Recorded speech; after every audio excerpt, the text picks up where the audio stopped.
Oops.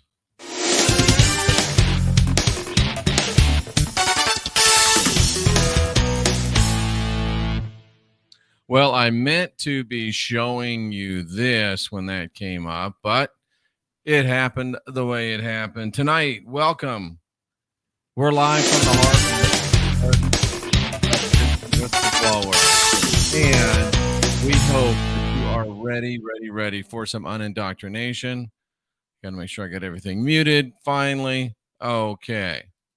I hope you're ready because ready or not, here it comes. Sometimes sometimes you do fun shows. Sometimes you do shows that aren't so fun. And sometimes you do shows that just need to be done. Tonight, we're taking care of business. Charles Glenn's with us. Carmen Gibbs is with us. Charles Glenn, Carmen Gibbs are with us. Christy's with us. Joni's with us. And we have Cruz is with us as well. Joe Sapiens, hey. Eric's here. Bobby G is here. I hope you kept warm wherever you are. Those are the people on Rockfin, our go-to platform, which I think we may be going to at some point. And we got a nice crowd brewing over here on YouTube. Angela's here, Rabbit's here, Jama is here, Millennial is here, Rowdy Pagan, Stewie. We're broadcasting on our Unindoctrinated with Jeffrey Darty YouTube channel. Super Galactic, Brother Norb, Tammy Miles, Steve Borg Resistance, Emperor Rex, Jama, Jack, Sassy is here, Jama, Judy, Dana, Estelle's here, Shauna Vision, Albert Dirth, Karen Steele, Bella is here with us, Gia is here with us. We're also broadcasting on the Flee the Watchtower YouTube channel and the Ex-Evangelical YouTube channel, Twitch, Rockfin, our go-to platform, and Odyssey. All right, so we're glad to see everybody here tonight. And we've got a phenomenon that is a phenomenon, Steve Fletcher's here, that is happening with growing regularity within our community, within our movement, within our world. And it's not good news. Joyce just joined us, and we need to address it. And in addressing it, we can hopefully cure it before it gets even more out of control. Tonight, the making of a mind control monster victim. Now, let me say right off the bat that it's a little bit confusing. A mind control monster victim. Is it a monster? Is it a victim? Well, the answer is it's both. The way that mind control works is that generally it takes victims and turns them into monsters. And in select occasions, those victims that have been turned into monsters are then sent out to create more victims.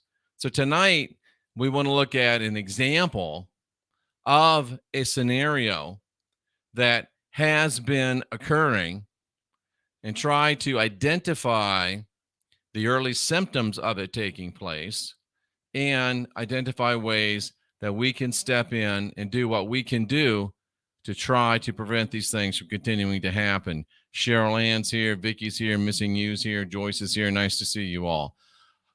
Okay, so let's move on, shall we? This presentation is based upon a true story. And the names, hello, Madison, the names and situations have been changed, not to protect the innocent, because some are and some aren't. Bobby G, $50 tip, thank you. But this presentation is based on a true story. The names and situations have been changed to make it about the main thing. The best way to go about this is not try to guess who's Jeff talking about. Is it her? Is it him? That's not the way to do it, because that's not the point.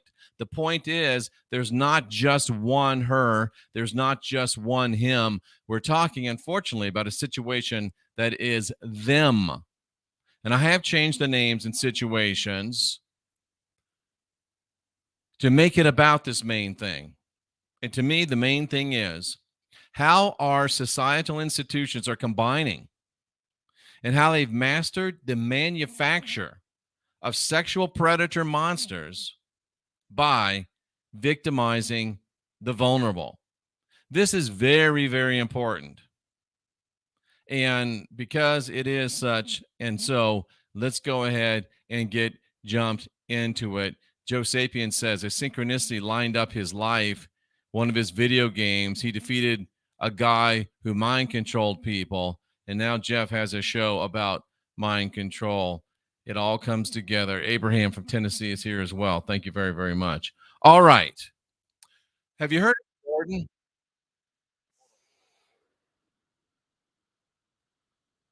I want to stop. I forgot to turn it up and I forgot to do a couple things so you can hear it. My bad. So I'll stop the share on that. We'll start the share. This guy is an interesting guy. I tried to have him on the show. I didn't get anything back from him. It's Christmas, you know. But yeah, this guy's really interesting. Let's see if we can roll this back and start it over. Make sure if I can get the sound up to the highest level. I think we're going to be good.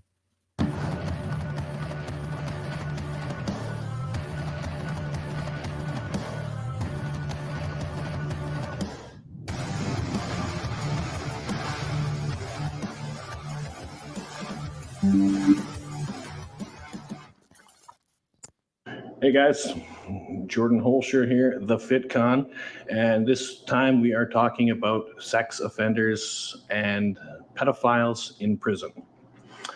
Got a lot of questions about this specifically, and the sad fact is that there's quite a few of these parasites in the system. You know, I'd say over 60% of the inmates have, if they're not in on a current sexual offense, have one in their history. Unfortunately, it's a hard thing to rehabilitate and stop somebody from doing when they have a mental illness or sickness or perversion that just can't be rehabilitated, like the typical crime that you don't have money, so you're robbing a bank, or you're a drug addict, so you're selling drugs, or whatever, right? It's not the same. So unfortunately, it's a high percentage of these guys. There's a lot of them. And the other shitty fact is that these guys represent maybe less than 5% of people out there committing these crimes, because most sexual offenses don't end up with charges, or they don't end up with sentencing and being convicted. It's at least under 5%.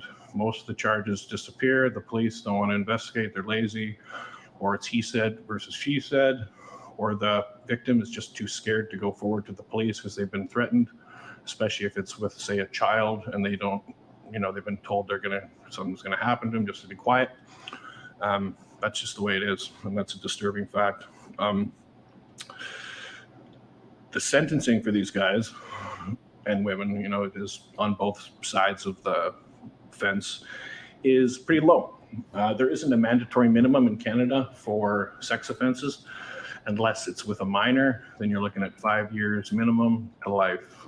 Not a lot of guys get long sentences unless it's multiple people and there's aggravating circumstances, right? For people that have been offended over the age of 16, there's no mandatory minimum, and the maximum sentence is 10 years.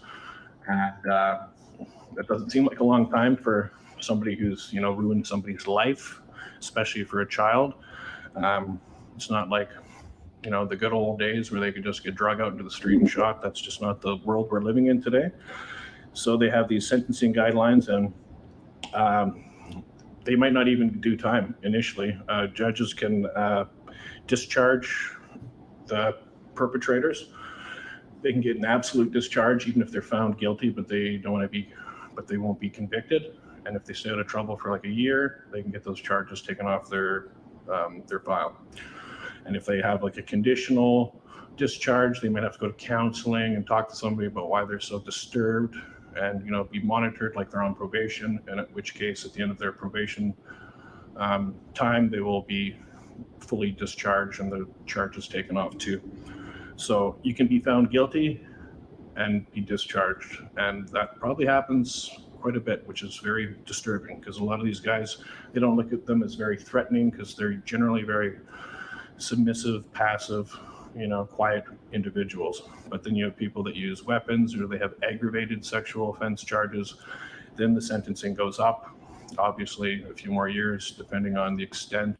And what he just said is very important to keep in mind because I didn't know what it was. What's aggravated sexual assault? Well, aggravated sexual assault is, as Jordan just said, when you use a weapon in the perpetration of your crime. This is a little long, but it's very fascinating and it sets the table for everything that we want to talk about. So continue to be patient. It's well worth it. And look, it's almost about halfway done. And multiple charges, right? So when these people end up in jail, they'll start off in remand, pre-trial jail, if you call it. And when they come on the unit, everybody generally gets checked out. Guys will run your name. They'll call their people on the street, see if there's any news articles about what you're in on, because everyone always wants to know. When I was in remand, the guards would always come over here and be like, they would tell us, they'd be like, yeah, this guy's no good. He's got a bad beef, or he's got a bad beef from like 10 years ago on his file. And they would just like stirring the pot like that to see these guys just get beat up and smashed out and done in, right? And there's lots of young guys in there that are willing to do that kind of thing for the hell of it, right? And honestly, no one's going to complain because they deserve it. The guards, the staff generally don't like them too. So, but when you do go to jail, that those guys, while they're in jail, will get taken into protective custody if they've been assaulted, which is a unit, full of other sex offenders and rats and, people that have checked themselves in for their own safety. When you get to the pen, though, they used to have PC jails or notorious skin bins, they were called, where PC stands for protective custody, where they would put sexual offenders in a segregated unit, which has been phased out in Canada. I believe it's almost all phased out in the United States. When he's talking about a PC jail, he's talking about protective custody versus a GP jail, which is general population. You're watching Jeffrey Daugherty, the Christian whistleblower. This is live from the Heartland. Let's get back to Jordan. They send people to take the Phoenix program, or they get reprogrammed or whatever to try and cure them, right? Nowadays, they don't have those anymore because there was such a high percentage of PC inmates that they just started integrating the populations together years ago. And now every single jail, even if you think you're in a solid jail, has sex offenders sprinkled in there all over the place. So every single jail, for the most part, it's going to have a lot of these sex offenders in there, and that's just the way it is. So what do you do about it? Well, for me, I just put my blinders on, pretended they weren't there, didn't crack them, don't talk to them. That's just the way it is. And you might befriend somebody you think's a cool guy and then realize, after you've been hanging out for 4 months that, 10 years ago they raped somebody and so they're no good. And by you interacting and dealing with this friend of yours, now you're going to be labeled too. So you got to really watch who you're hanging out with, do a lot of background checks on people, make sure they're good, see if they got their paperwork, and just, some staff will actually look it up for you and even tell you, depending on the staff, right? You are in the government's care while you're incarcerated, so they don't want these guys to be hurt. So generally, they don't want them being assaulted, but you still have the old school guards who like to see these type of people get some justice, right? And I've seen it lots. Guys getting stabbed, a rock in a sock across the face, just beat to a bloody pulp, shit like that. It's just the way it goes. So in the pen, they have basically taken out the PC pens and everyone's kind of integrated, and people just don't want to do more time because now the whole jail system is fairly CCTV to the point where there's not a lot of blind spots. You can get away with doing something without getting caught on camera. Closed circuit television. That's CCTV. Or also ratted out by other inmates. So, you can pick up months or years for assaulting somebody in prison. It's just like if you were in regular society, and if you accidentally kill the guy or purposely, you can pick up a life sentence. So, if you're in there for 3 years and you want to pick up another 3 or 4 years or stay in there for the rest of your life, it does happen. I've seen and known guys that went in on a little bit, younger guys, and put in some work for people, smashed them up or accidentally killed the guys, and now they're not getting up. Excuse me. So You basically just got to pick your path, put your blinders on. If you want to get out, do what you're supposed to do. You know, you don't have to interact with these people at all. You know, you just do your own thing, stick to your own. Unfortunately, these guys are ideal inmates to the prison. You know, they're not going to talk back. They're quiet, submissive. They're not violent for the most part. You know, they're not involved with much of the subculture. So, you know, they don't really have to be worried about versus the rest of the population, which is, you know, getting into trouble, doing this, doing that. So the staff kind of likes the fact that these guys are very quiet and don't get into trouble. Some of them look at it like, oh, you know, it's not their fault. They have a mental illness or disease that they can't control, a sickness. And that's just the way it is. These guys generally don't get rehabilitated no matter what kind of programming they're taking. Multiple reoffending, and it just doesn't seem to fix them because they have this sick, you know, fetish or perversion, right? And that's unfortunately the way it is. Most guys in prison get out no matter what the charges, even murder nowadays. So these guys will generally all get back out, and they always seem to go back quickly to doing what they have done in the past. And it's unfortunate. You know, these guys get treated like shit by all of the other inmates in there, assaulted, beat up, and worse. Not as much as they used to when the jails were a little bit more hardcore and the politics were more old school. But nowadays, like the rest of the world being more PC, it happens a lot less. It's a lot safer of environment for these guys. You know, generally they have a pretty good stay in there. They're taken care of, they got their meals, medication, they spend a few years or months, you know, and then they're kicked loose and they'll come back. So it's a shitty world. It's shitty how it works with these guys, but that's what happens. So that's about all I got to say about that. If you got more questions regarding sex offenders or pedophiles in prison, and trust me, there's lots. I've seen the worst in there. You know, that was the worst part of being in the pen, I found, was just being in the same close environment with these pieces of shite and having to just be around them, and just, you know, having a history of having things happen to me when I was a child being abused. You have a hard time swallowing that this guy next to you is that type of a perpetrator. But you really have to stay true to yourself and realize you want to get out. You know, you don't want to spend the rest of your life here in this revolving door. So you just do your own thing, get out, and that guy will get his own karma at the end of the day anyways. So you guys got more questions about prison content, let me know. There's gonna be a new video every week. Shit and topics you guys want me to cover, let me know, and I'll be all over it.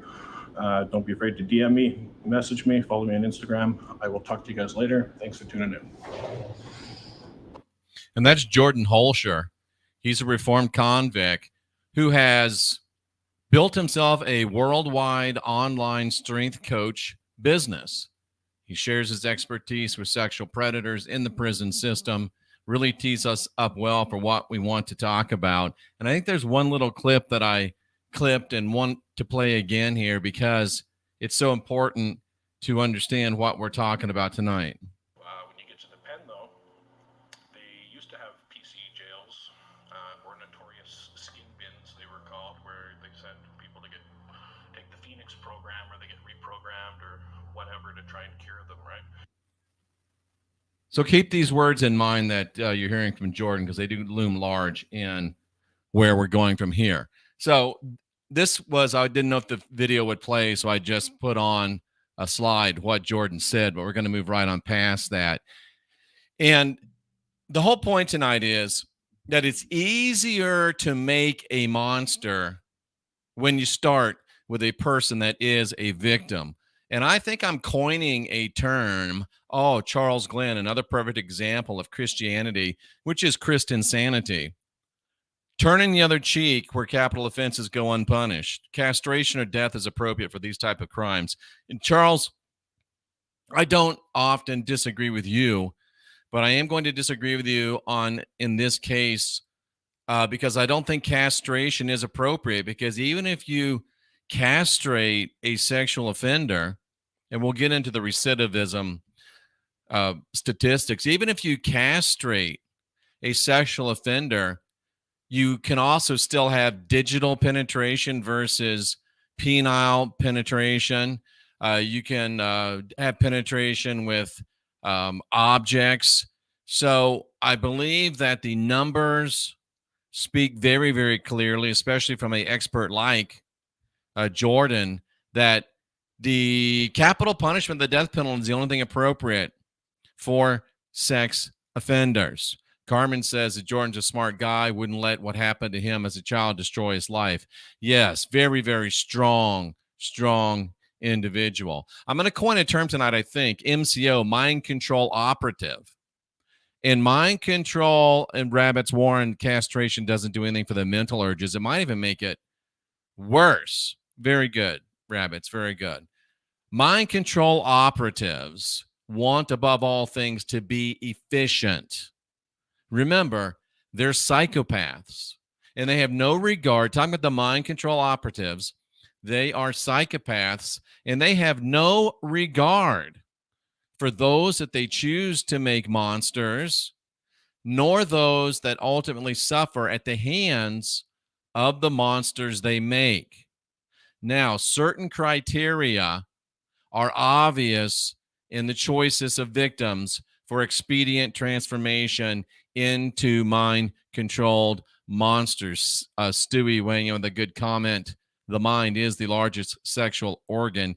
See, most of you men don't understand that. That's why you ain't got no game, and that's why you don't have a very good sex life. Figure it out, because I'll guarantee you the mind is definitely the largest sexual organ in the female population, without a doubt. So here are some criteria that MCOs, mind control operatives, use to select their victims. Number one, the younger, the better. If you get a person young, then you have more time to groom, to program, and to create exactly what you're looking for.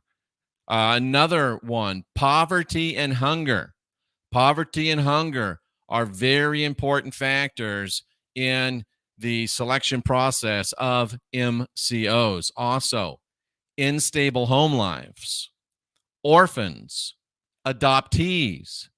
Here's a big one: the leveraging of fundamentalist religious indoctrination, the use of psychedelic drugs, sexual favors, and the leveraging of violations of the law and imprisonment. Not by any means an exhaustive list, but we've got to start looking at lists like this. Ooh, does Epstein Island connect with this? It might. They get groomed and programmed at the cloning centers. Antonio, you're a little bit ahead of us, but you're on the right track. We're going to the same place.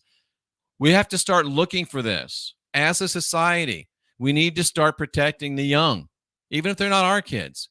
Why do you think I was out in Kansas City at 15 degrees protesting against a drag show that allowed children in? Do you really think I have any children that are going? No. I was out there for other people's children. And I have to say, and I unfortunately can't remember the name of the city. Before that show came to Kansas City, it was in a town over near St. Louis. Jackie Fox says that's all around us, and she's right. And the mayor of that town actually forced them not to allow minors into that show. I wish I'd have known that when I went out there. I might have got arrested. I'd have been up there in the face of the Kansas City police because they didn't have the integrity that this other Missouri mayor had. Okay, we move on. And that's just the pre-incarceration programming. That's just the pre-incarceration victimology. You know, as Jordan just related, the programming kicks into high gear when the young sexual offender, the ultimate victim profile, enters into the prison system. Jordan has said on his channel that everyone in the prison population knows who the sexual predators are. And in Jordan's, hello, Nina, she's here tonight. And in Jordan's, Cynthia's here tonight. In Jordan's opinion, almost 100% of the men in prison, 100% of the men that are locked in prison have either A, suffered sexual abuse themselves, or have close relatives that have suffered sexual abuse as well. So 100% of the men in prisons have to live alongside these sexual offenders, and they have no recourse. And in a way, a very real way, this continues the victimization for the non-sexual offender population.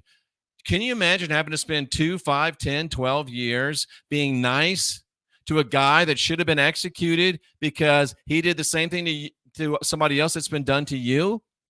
It continues the victimization for the non-sexual offender population.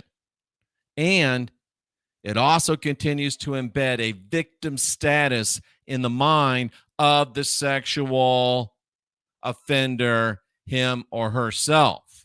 It becomes a programming tool in itself. Oh, everybody's against me. I'm not the bad guy. Everybody's coming at me. Everybody hates me. Everybody's this or that. I'm a good guy. All these people are bad to me. So it continues. It's part of the programming itself.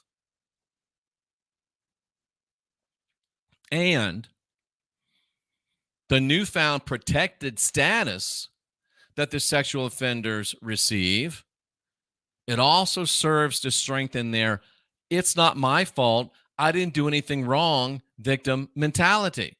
And it works in their programming to help them forget what they have done and embrace the programming to where they get to the point that they won't even tell you anymore that they are victims. Ladies, I know that this is a horrible thing to have to consider, and probably even men too. But if you're meeting someone, if you're going to go on a date with someone and you live in Poughkeepsie, Illinois, do yourself a favor. Go onto the internet and say State of Illinois registered sex offenders for your city or the city that this person that you're allegedly going to go out with. Because if they're on, and they have to be there, they have to register every year, they have to have a current picture from the year. Before you go out with anybody, go on the registered sex offenders list in your community and look at the pictures. Look for the names. If the name's not there, maybe they're changing their name. Look at all the pictures. There can't be more than 500 or 600, right? Sounds terrible, but it's true. Because they are registered sexual offenders, and most of them are registered sexual offenders for life. Do yourself a favor. Look them up. And we discovered and confirmed a rule of life over Christmas. Never under any circumstances enter into a relationship with someone you met on Tinder. Thank you, Madison Whitmore, saying this is great advice ever for mothers. Oh, my gosh, it is. Oh, can you imagine? Forget the potential for sexual abuse against yourself, moms. What about the potential for sexual abuse against your children? Judy Gomez saying, absolutely. Let's put those up. Those are really good. Thank you. And thank you. They plan to erase all the data, but they can't erase all the data, Kirk, in many cases. And Stewie tells us vetting's a good thing. And it is. Wow. And, the fact that it helps them, the sexual predators, to forget what they've done and embrace the programming, that is perhaps the most important aspect for the predators that will be used to create more victims and or the creation of a societal attitude of leniency that's needed to perpetuate the cycle. And hear me clearly tonight when I say this. Hear me clearly. If you are displaying an attitude of leniency towards people that are convicted and still registered sexual offenders, if you are breeding, supporting, producing an attitude of leniency towards these people, you are helping to perpetuate the cycle. Think about that. And again, we're talking about pre-incarceration programming and post-incarceration programming. And protection and favoritism from the jail staff strengthens that I'm okay, I'm fine. In fact, I'm sort of special. I'm the real victim. And that mentality is a vital part of the monster victim programming. And the fact is that, as Jordan related, the prison provided sexual offender training doesn't take on them. And I'm here tonight to tell you that the fact that it doesn't take is planned. Because if you're asking yourself, am I really a sexual offender? Well, this training, this programming isn't taking on me. So it serves to solidify in their programmed state of mind, I can't be a sexual predator because this isn't working for me. It doesn't do anything for me. I'm not a sexual offender. That's somebody else. But as we will see, their programming, the real programming, and Jordan mentioned the Phoenix program directed at sexual offenders, typical sociopaths, says Cynthia, never their fault. The real programming that they have has nothing to do with helping to cure them. It has to do with weaponizing them. All right. Let's look at a cautionary tale, the making of a monster victim. Let's look at the journey from being a victim and then being turned into a monster and then going forth to create more victims. Let's look at this. And this is a cautionary tale. And this comes from a first-person testimony of a convicted sexual offender.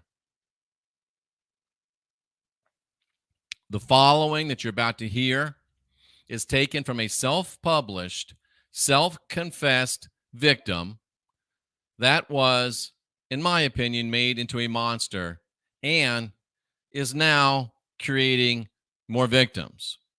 Names, dates, they've all been changed, but not to protect the innocent, because he is not. And as Jordan showed you, and as the statistics will show you, very few of these people are innocent.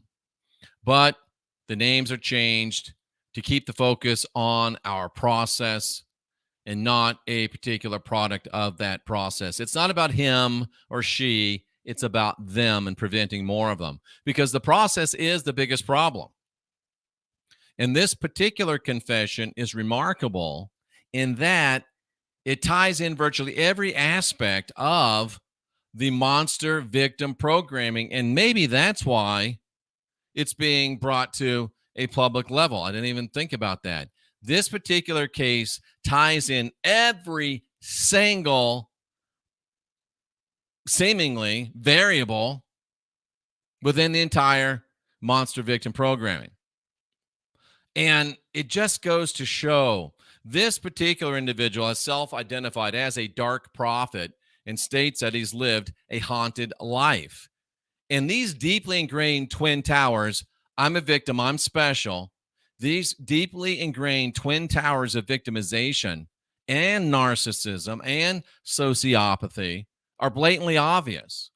These twin towers, these twin terrors are purposely so ingrained by the MCOs, the mind control operatives, into the psyche of their monster victims that it becomes, over time, their default self-identity.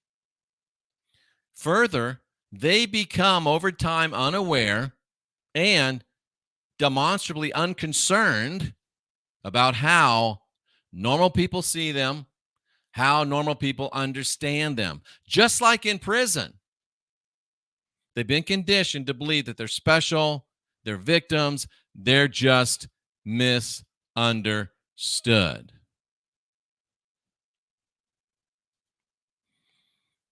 This particular monster victim was born in the South to a 17-year-old mother. That's a check that box. Young mothers, check the box. And a father that was twice as old as his minor mother. What are the chances that the mother herself was being sexually abused? Check the box. And the father was a convicted felon, check the box, and an active criminal, check the box. You understand? And then there's the I'm special mentality. MCOs intentionally install data, mind control operatives intentionally install data into the mind of their victims to reinforce their specialness. In this particular case, the victim monster was convinced of his very unique and special nature because he was born in the 30th parallel north. This parallel represents the maximum latitude of a line of great ancient megalithic sites, including the Great Pyramid of Giza. Imagine these kids coming from nowhere, having nothing, being told how special they are. It doesn't have to make sense. Remember, these are fractured, victimized children eager to grasp any string that buys them some dignity and some worth and some uniqueness. It is tragic what is done to these children. And I have to tell you a story that I didn't even think about until just now. Back when my son was, 8, 9 years old, he comes running into the house. It was an apartment, actually. Comes running into the house, grabs something, starts running out. And I'm like, whoa, whoa, whoa, where are you going? Oh, I'm going over to, and was the real name. I'm going over to Grandpa Dick's. You're going where? I'm going over to Grandpa Dick's because Grandpa Dick's going to show us his trains. He worked on the railroad. He's going to show us his train set. And I'm like, no, you ain't going to Grandpa Dick's. About 3 months later, Grandpa Dick got arrested because he was literally Grandpa Dick to these children. Right in our own little safe neighborhood. He was such a nice old guy. I remember talking to him. Normal guy, great guy. Become more vigilant. Become more diligent. There's more to parenting than handing your kids a handheld game or parking them in front of a television.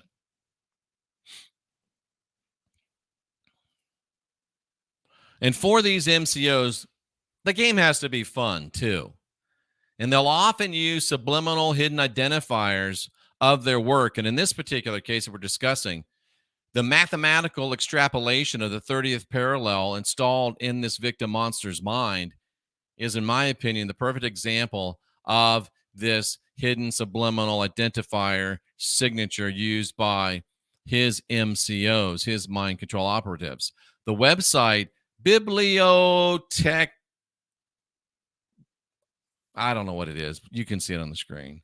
Shows that when you extrapolate the mathematics of the 30th parallel, it reveals two very interesting geometric shapes.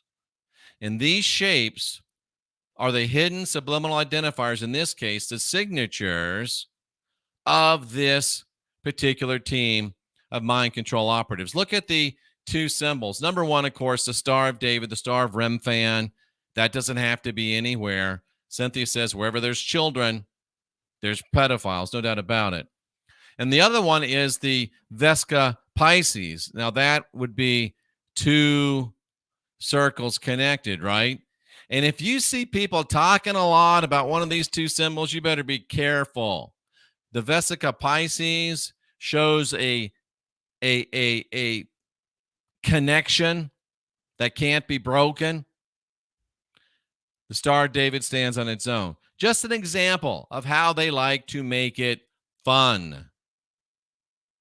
Now, this victim monster openly talked of extreme poverty and hunger, unstable living conditions, cheap hotels, rundown properties, so poor that he had to eat cereal and water. That's tragic. Your heart aches for this individual. And children suffering the ravages of poverty are much easier to gain the confidence of. And their lack of proper nutrition helps make them, at least initially, much more pliable and compliant. This person also says that he was an orphan and he was adopted. Now, Mind control operatives target orphans for obvious reasons. There's no ties to family. There's no one to miss them if something goes wrong. Plus, these children much more easily gravitate to those that they perceive as trying to really help them. They're also much more unlikely to turn against their programmers. And as Nina says, they are very vulnerable, more vulnerable as well. Now, this particular victim monster goes on to say that he only stayed with this adopted family for a few years because they were puritanical Protestant Christians. Evidence, of course, of fundamentalist religious trauma, something that mind control operatives look for. And one of the great things about a person that's been subjected to fundamentalist religious trauma is they're already programmed. The pathways are already there, and the mind control operatives just need to tweak them a little bit. It is heartbreaking, Cynthia. And then this victim monster ran away, leaving home in his early teens. And of course, mind control operatives target runaways for obvious reasons. And then, did I skip a page? No. And then, after running away, this is where it really gets interesting. And this is where the disclosure begins to come in waves. This monster victim, that's what MB is. This monster victim relates that in a trance-like state, after he ran away, he was drawn to and drove inside what can only be described as an MK Ultra type FEMA style detention camp or compound. It's vital to note, like the monster victim, two victim monster confessed, this person had no idea where he was going, and he just somehow wound up in this compound. Folks, ladies and gentlemen, boys and girls, cousins of all ages, that's the very definition of mind control. And once inside the camp, this victim monster turning to monster victim while still driving in this camp was followed by a law enforcement type vehicle, which led him, followed him, drove him, herded him into a dead-end cul-de-sac. Whereupon, being cornered in this cul-de-sac, the person in question jumped out of the car, only to be taken in by a man that told the law enforcement officer, "Go away, it's okay, I'll take it." He was taken in by a man, hello, Smoochie, that the victim monster victim said made him feel very comfortable. Can we just be real for a minute? Can we just be honest for a minute?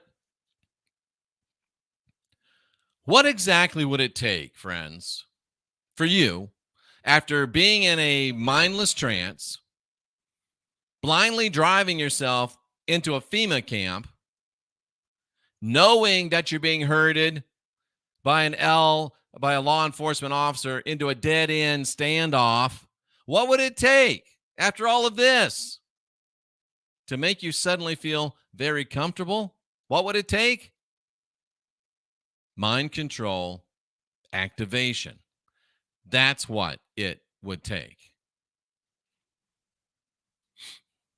Next, the victim monster victim states that he was still feeling very comfortable in spite of the fact that in this house of his savior, there was a very attractive woman, and he emphasized it to the point of creepiness, a very attractive woman passed out on the couch and not moving.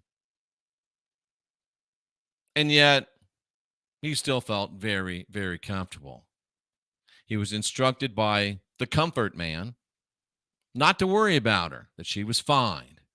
And obediently, he complied, and he never mentions her again. So the question becomes, when does the victim begin to transition into a monster? Hello, Boru. Hello, Abraham from Tennessee. He begins to transition into a monster. Is it when he loses the empathy to care about the abuse? Obviously, being visited upon others? Is it when he only cares about himself?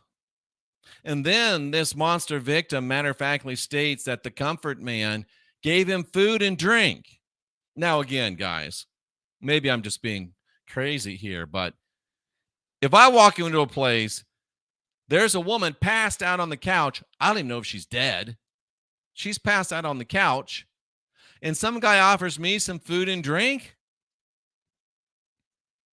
After this ordeal, after seeing a woman unconscious on the couch, it could be dead for all he knew, why would our monster victim accept food and drink from the comfort man? I mean, wouldn't food and drink have been a really likely suspect for how lovely woman wound up unconscious on the couch?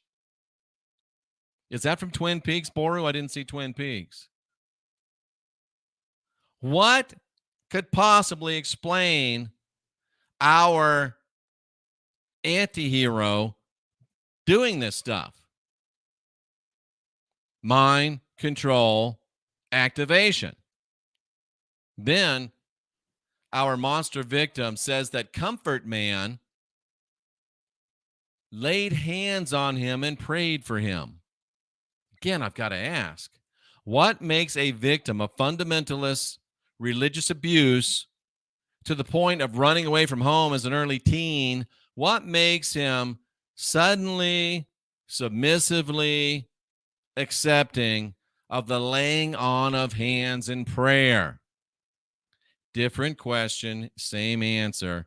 Mind control activation. And then, after being in a trance, after winding up, not knowing how you got there, being chased through a FEMA camp, after being cornered in a FEMA camp, after jumping out fearing for your life, then being taken in by comfort man, then seeing some poor woman passed out on the couch, then after eating and drinking something, then after having this guy pray for you,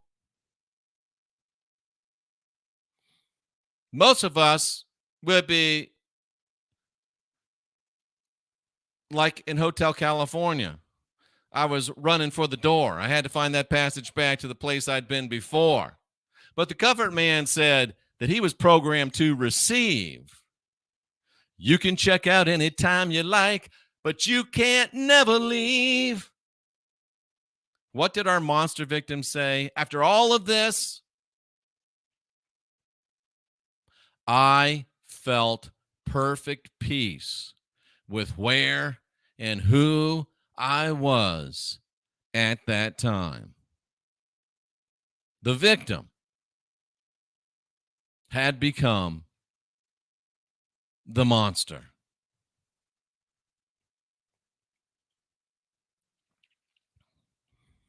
Stab it with your steely knives. You just can't kill the beast. Again, all of this, peace with yourself, peace with your situation, all of this while a woman lies unconscious on the couch. And now, in other communications, this monster victim displays a damn near eidetic memory. That's what we call photographic memory. But strangely, this person possessed of a nearly eidetic memory can't remember a single word comfort man said. Folks, you've got to understand that even the mind of a monster, even the mind of a victim that's been turned into a monster, will block out the memories of when he became one. And then the monster victim makes this really weird, and I'm afraid very, very telling statement. He says, I slept in the house with the man. And then the monster victim moves to what, from his perspective, was the next morning. We'll examine that in more detail later. The next morning, the man wakes me up and says, let's go. Now, to me, I'm thinking the man reaches over and shakes him, which brings up a lot of considerations. And still, not a word about lovely woman on the couch. And what's it been? 6, 7, 8, 9, 10 hours? How long did you sleep? How many hours does it take for unconscious to become dead? We won't know, because our monster victim obediently never talks about her again. Then the monster victim relates that Comfort Man gave him a big bag of food and $200 cash before leading him out of the FEMA camp, which the monster victim says was even creepier in the daytime. Now, I'm open for suggestions here. What could make sorry, I'm trying to adjust my seat. What could make a FEMA camp even more creepier in the daytime than it was at night when you're being chased? Seeing what's actually going on, realizing with at least part of your mind where you are, and maybe what you've done.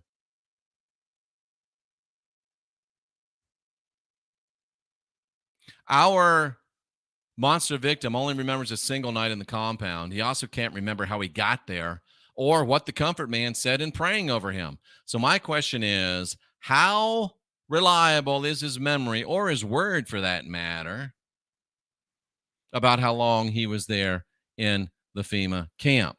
Now, I know the exact route he took, but it's not about this. It's not about him. It's about them. This isn't about a him. This is about a them. This is a representation that many of you have seen of the locations of FEMA camps in the United States of America. And without disclosing the particular path that this particular individual took, his path is filled with potential FEMA camp locations that he could have been directed to. Our monster victim's reported path was on direct line between several purported FEMA camp locations.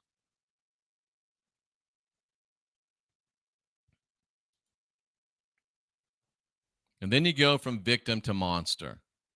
In his narrative, immediately upon leaving the compound, our monster victim had a psychedelic dream that would become repetitive. Another check a box.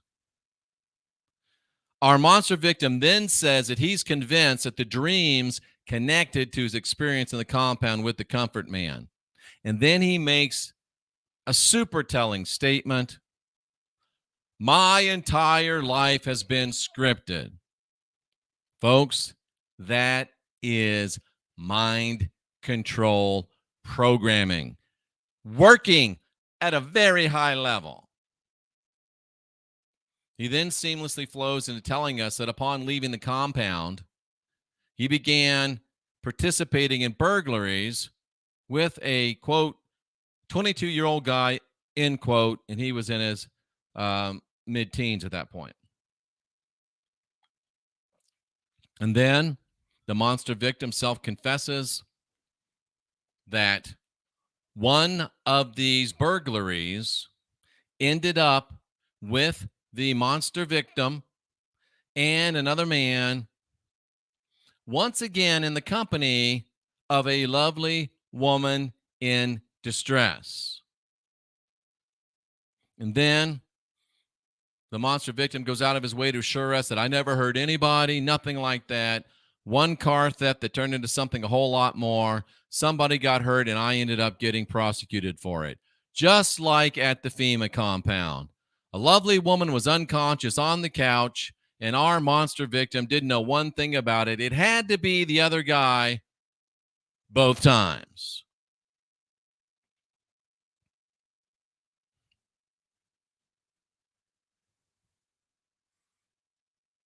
And that's the entire story.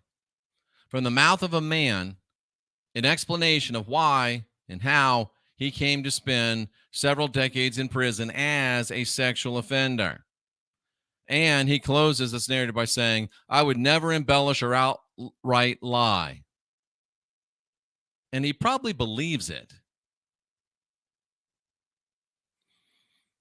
Do you know how you can tell somebody's a liar?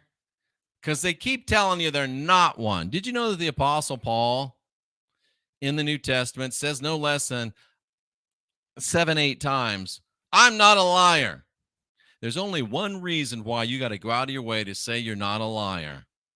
I'll let you figure out what that reason is. And as our particular guest, and that's how a monster is made, says Kirk Plain. A1, nice to see you. Abraham Ramirez, nice to see you. Monsters will be monsters. I did a lot of study for this. The Journal of the American Academy of Psychiatry and the Law states that recidivism for sexual offenders is over 50%. Cooper Young. Recidivism for sexual offenders is over 50%. Now, that doesn't line up with what our original video guest said. Stay with me. Recidivism for sexual offenders is over 50%. And in combination, the Brennan Center further reports that sexual crimes are underreported by at least 80%. Put that together, and what have you got? You've got, was his name Jordan? I think it was Jordan.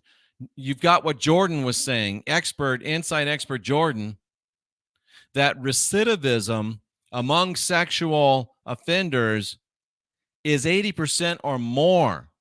That's 8 out of 10. That's 800 out of 1,000. Do you feel lucky, punk? Oh, Jeff, but it might be 8 out of 10. Do you feel lucky?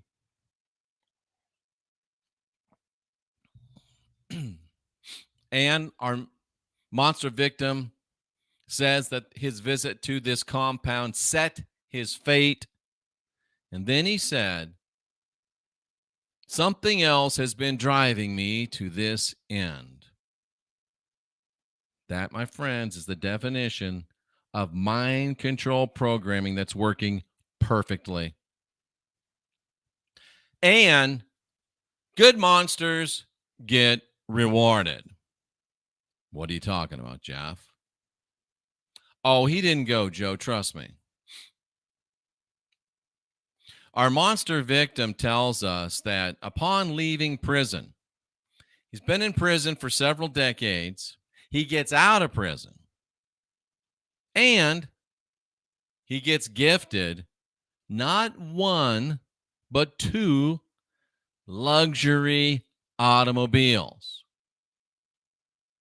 Says it's a get out of jail present from his family. I have to ask the orphan, what family? What family is this orphan talking about? Is he talking about the adoptive family that he castigated as religious monsters and ran away from in his early teens? Was it that family that gave him not 1, but 2 luxury vehicles? What's the likelihood of that? I'm just asking. And then our monster victim, and it's so interesting because I just had a long conversation yesterday on Christmas with members of Cynthia's family, of course, my family now, about motorcycles and how freaking expensive they are. And this particular monster victim, not only did he get 2 luxury automobiles, but straight out of the pen. Straight out of the pen. He somehow purchased a brand new, super duper, tricked out Harley. There's a lot of smoke for there to be no fire. Why do good monsters get rewarded? It's very simple, ladies and gentlemen, boys and girls, cousins of all ages. The stick is useless without a carrot or two. What's the purpose, Jeffrey? Asked 38 Big Buddy Bob. Are they stealing the innocent argon energy of the children? What WTF is going on? Yes, but I think in this particular case, it is the making of monsters to go out and make more monsters.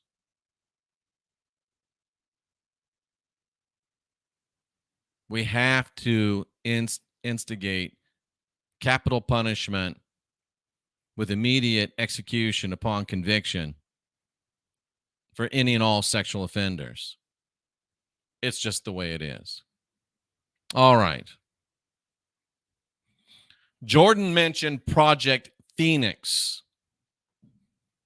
Jordan mentioned Project Phoenix.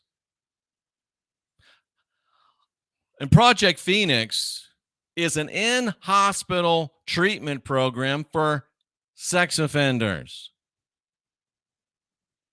U.S. Department of Justice, you see. Alberta, Canada Health Services. The Phoenix Sex Offender Program. We're not talking about a him, folks. We're talking about them. We're not going to pin the tail on any donkeys tonight. We're not talking about a him. We're talking about a them. Focus. Phoenix Program. Phoenix Program. It's also in Florida. Sex offenders near the Phoenix Program. Ladies, this is what I'm talking about. All you have to do is go on the internet. Nina, there's no rehabilitation for pedos. I agree. You just go on the internet, type it in, and it'll show you every sexual offender in your area, plus their pictures and their address, like this one. This offender, 303 Wells Street, apartment 3. I can't remember how they say that name. Immokalee, Florida. Boom, there it is. Yeah, the Phoenix Program. And here's another one. Phoenix Program. In-house treatment program for sexual offenders. The Phoenix Program treats sex offenders in the pen. Psychotropic drugs are used to decrease the sex drive of offenders. No, they're rarely used. Oh my gosh, they rarely use psychotropic drugs to decrease the sex drive of offenders, because why would you want to do that?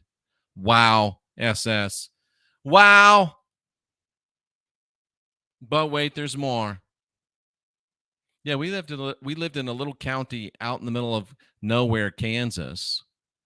And there were 45 sex offenders in our community of about 1,000. And it was a gated community. Oh, my. Ladies, check the internet. If you won't do it for you, do it for your children. The Phoenix Program. Where do these things start? Did it just start in the prison population with sex offenders? No, of course it didn't. The Phoenix Program, which is, of course, a Freemasonic Illuminati code word, Phoenix. The Phoenix Program was designed and initially, there's a tell, it was initially coordinated by, what a surprise, the CIA during the Vietnam War. The program was designed to identify and destroy. Identify victims, destroy them, and activate them to destroy others. I'm extrapolating. The Phoenix Program was heavily criticized for its use of torture and coercive methods, such as rape, gang rape, rape using eels, snakes, or hard objects. You might call that aggravated sexual assault. Phoenix was an attempt to coordinate a number of pre-existing programs, sort of like the Department of Homeland Security, or more precisely, its fusion centers, where military, police, intelligence, and agencies all pull together information. Folks, it doesn't go away. Ronald Reagan said the closest thing we'll ever see on this earth to eternal life is a government program. A government intelligence program. They were perfecting it during the Vietnam War. Now they've rolled it out into our prisons, where they're applying it to victims who become monsters to teach them how to create more victims themselves, making them bigger monsters. This is a Phoenix program in Vietnamese, and there's your Phoenix. The CIA and the U.S. Army Special Units set up a string of torture and death camps throughout South Vietnam. Wait a minute. Wasn't there camps throughout the United States? Oh, yeah, there are. The project was called the Phoenix Program. Is the CIA still killing thousands at secret U.S. prison camps? Are there concentration camps in America? Well, Congressman Jack Brooks really upset Lieutenant Colonel Oliver North. Remember him?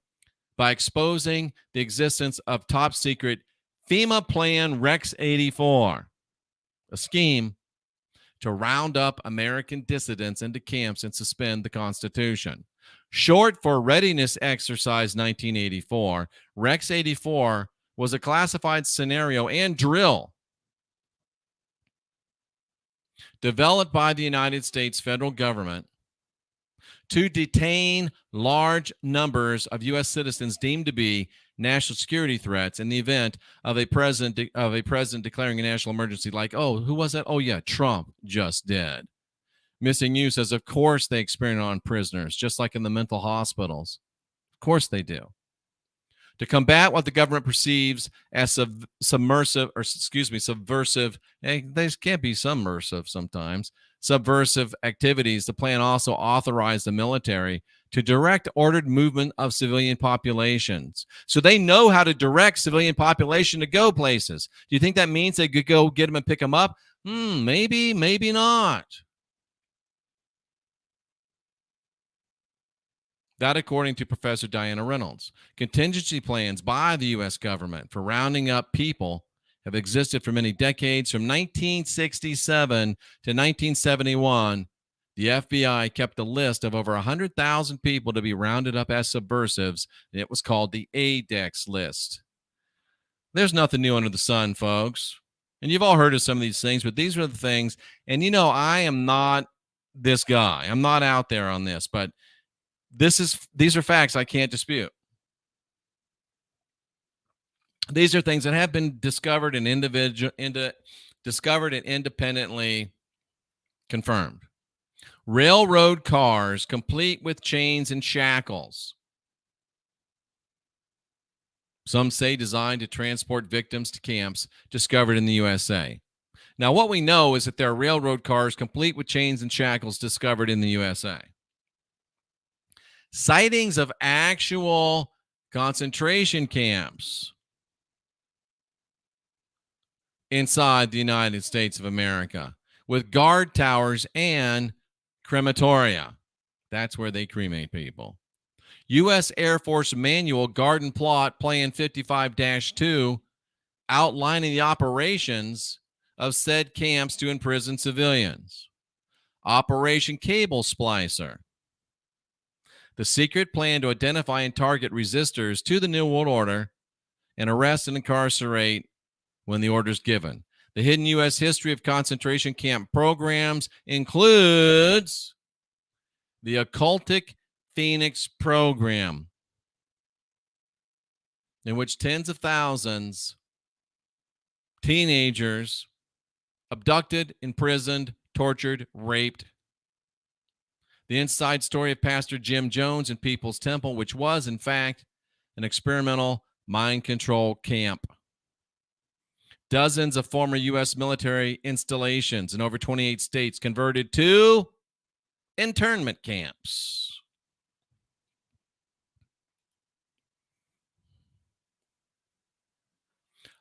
Everything I've given you so far are just facts. What comes now is my attempt to interpretate these facts, piece together the most likely scenario based on my now almost 42 years of spiritual exploration across the spectrum.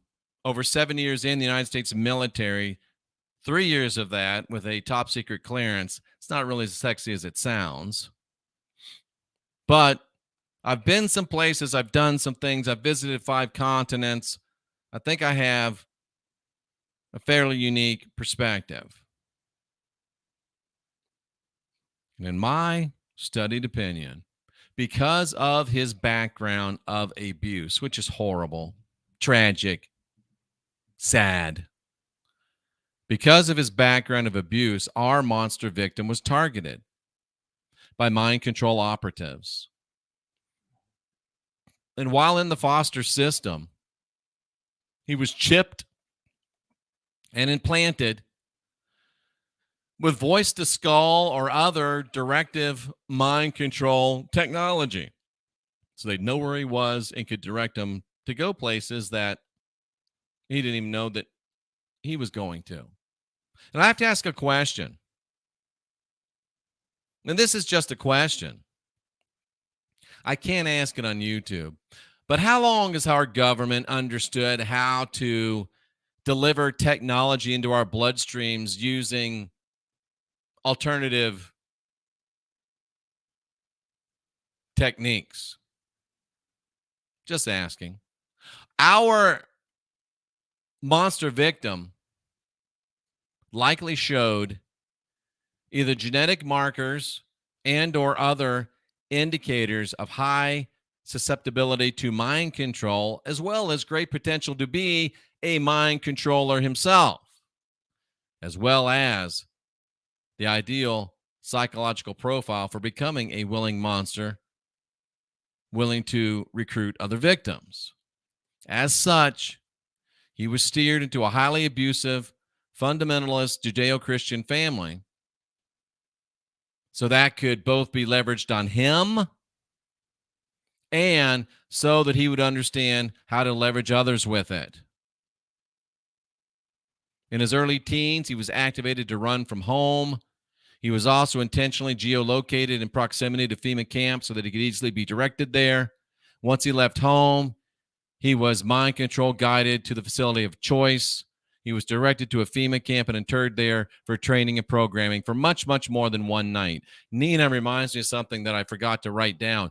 Children and Family Services is a front for sex trafficking, she says in her opinion. We hear a lot about how many children are disappearing. These children go missing every year in the United States. And it's true. But they're not all killed. When they're orphans, when they're adoptees, children going missing just means paperwork goes missing.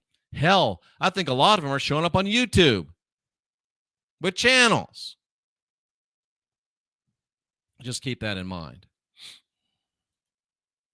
What likely happened to our victim monster turned monster victim?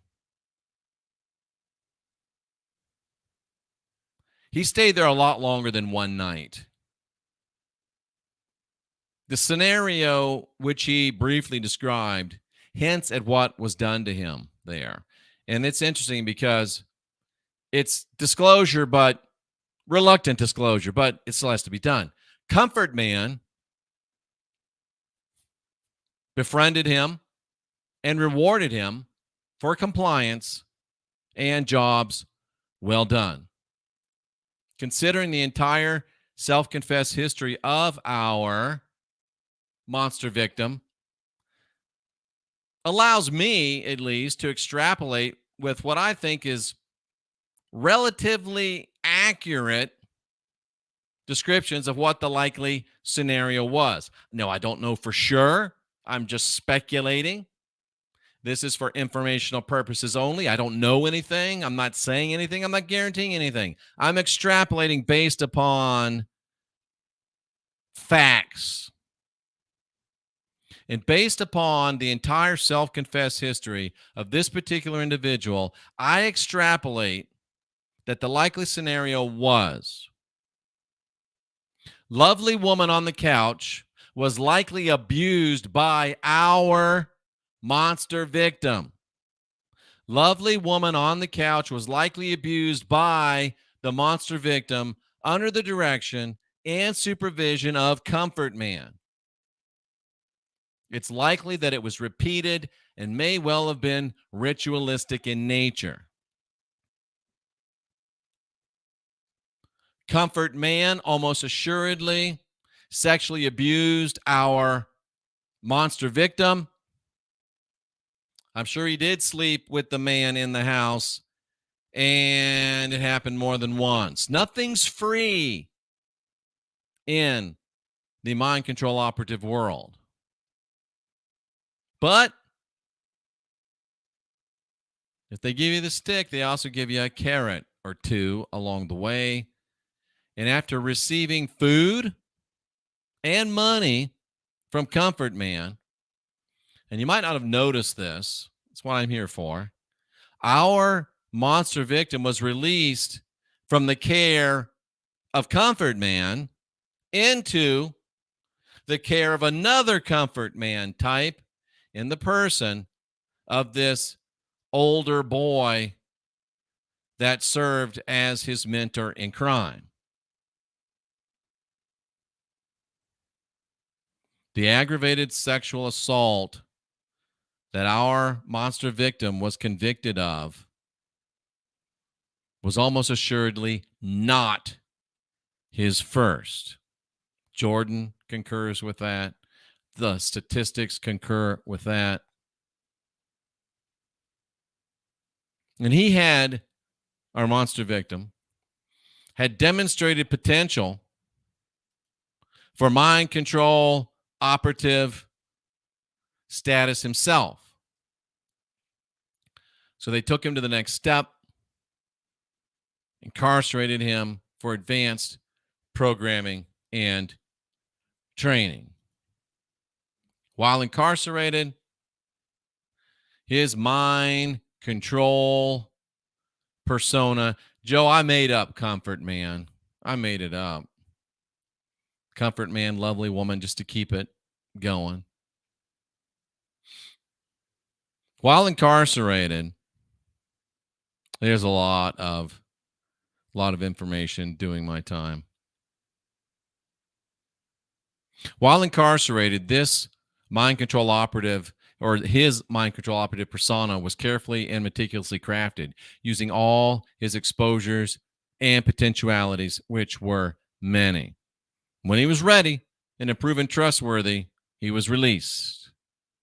Upon release, he was gifted with luxuries that were most important to him, and he was activated to begin his own career as a mind control operative, recruiting other victims, and now he's doing his job, and he may not even know it. He may not even know it.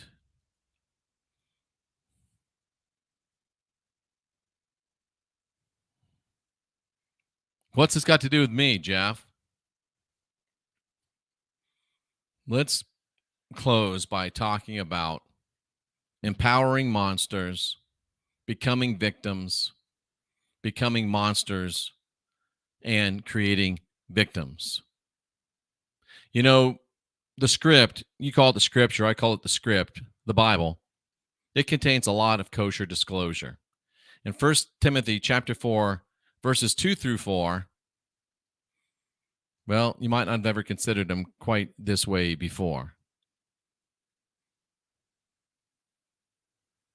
Preach the word, be prepared in season and out of season. Reprove, rebuke, encourage with every form of patient instruction. That's disclosure to you and me.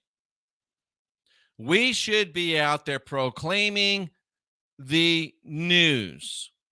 We should be out here proclaiming the news of what's going on. We should do it when it's easy and when it's received in season, and we should also do it out of season. We should be like my wife, telling everybody that will listen, whether they want to or not, especially I've discovered if she's got a glass of wine or two in her. Oh, man, I should have I tried to pull out my phone and tape it, but she told me not to. It was good. She was laying it down. But anyway, we should reprove. We should rebuke, and we should encourage others to do so. For the time will come, and we're now living in it, when men and women, boys and girls, but not cousins, but men and women, boys and girls, will not tolerate sound doctrine, but they'll have itching ears. They'll gather around themselves teachers to suit their own evil desires. I want to hear what this guy says because it's sexy. I want to hear what this girl says because it's sexy. Did you check him out? No. Do you know anything about him? No. Did you subscribe to the channel? Yeah. Are you giving him money? Yeah. The time has come where men and women do not tolerate sound doctrine. They have itching ears, and they're gathering around themselves teachers to suit their own desires. They are turning their ears away from truth and turning aside to myths, nonsense, lies, and mind control operative indoctrination. I have two questions for you tonight as we close this out. Is there a victim in your mirror? Is there a potential victim in your household? Is there a potential victim in your family? Be prepared, in season, out of season. Rebuke, reprove, encourage. Is there a victim in your mirror? Are you a victim in your mirror? And is there a victim in your mirror that is becoming a victim by listening to MCOs, mind control operatives? Is there? Is there a victim in your mirror? But the harder question, is there a monster in your mirror? Is there a monster in your mirror?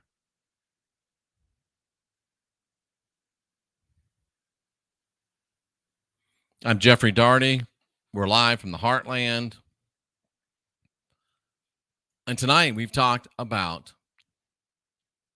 the making of mind control monster victims. I don't know whether I want to do this or not, and I'm probably not going to allow. Don't call me up and ask me, is it this guy? Is it this girl? I think it's this guy. I think it's this girl. Because it's not about her. It's not about him. It's about them. I will open up the lines, but if you start trying to name names and play pin the tail on the pedophile, we're not going to go down that route. And if you have to, and some of you are upset with me. Jeff, I can't believe you're saying this about my favorite girl on YouTube. Jeff, I can't believe you're saying this about my favorite guy on YouTube. If you'll notice, I didn't mention one person's name. But if you think that I'm talking about your favorite girl on YouTube, if you think I'm talking about your favorite guy on YouTube, why? Because, thank you, Jack. If your favorite girl or your favorite guy on YouTube is close enough to what I've talked about that you think I'm talking about them, is there a victim in your mirror? Is there a monster in your mirror? All right. We're going to go to the phone lines. Don't call yet because I haven't opened them. If you call and you hear "Welcome to the Christian Whistleblower," press 0. If you call and you hear, see, this is what it looks like. This is what I look at, so you guys just know. See, it takes a while for it to come up. And it comes up and it shows me who's there. So it takes a minute. So I just wanted you to see that. Phoenix Joshua Fox says, these things must be discussed and brought to the light or continue to grow even worse. Absolutely.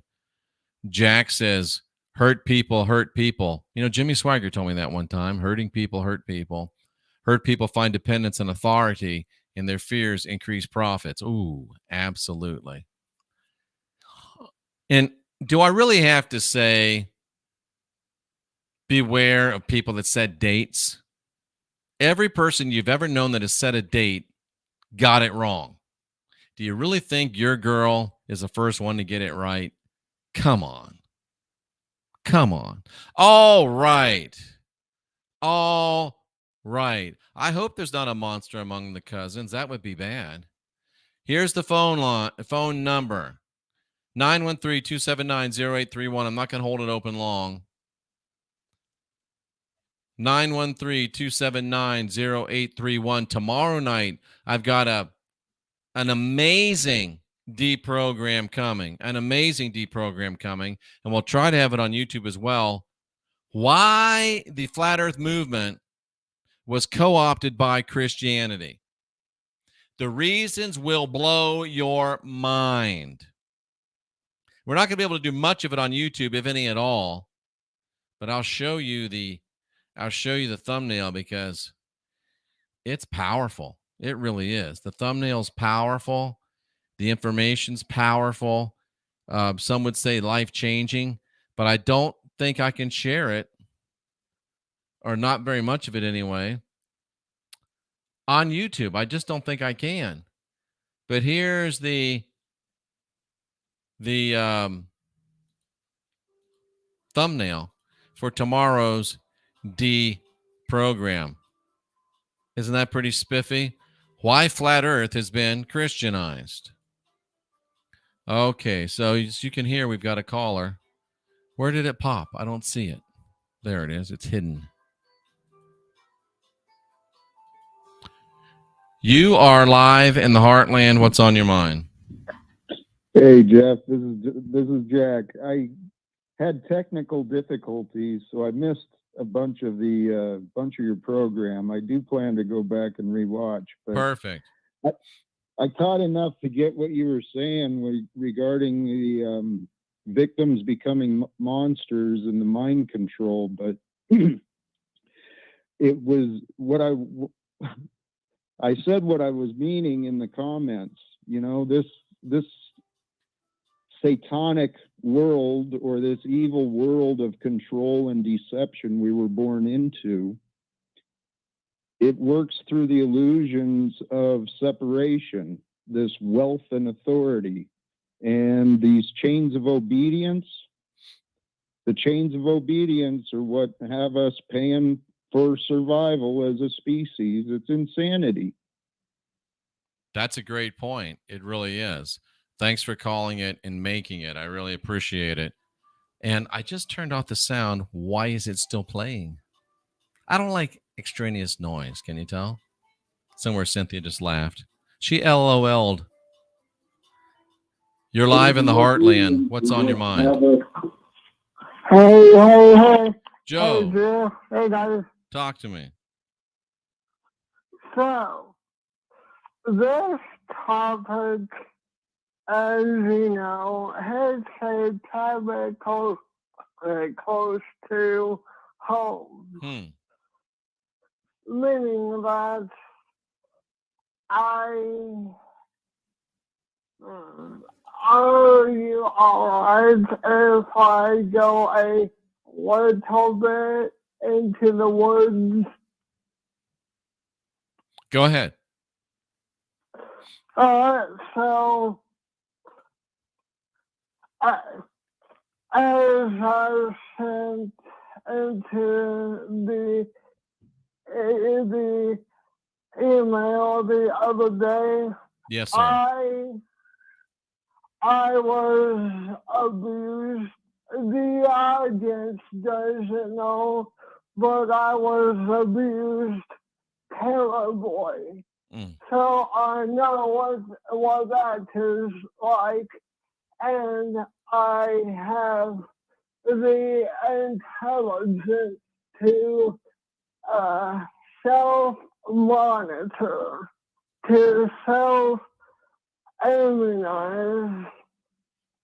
What you doing? I am making a call, sister. A what? I'm sorry about that. My That's okay. sister came in the room. Anyway, I have a little bit of intelligence to self-monitor as to what red flags that I am about to make.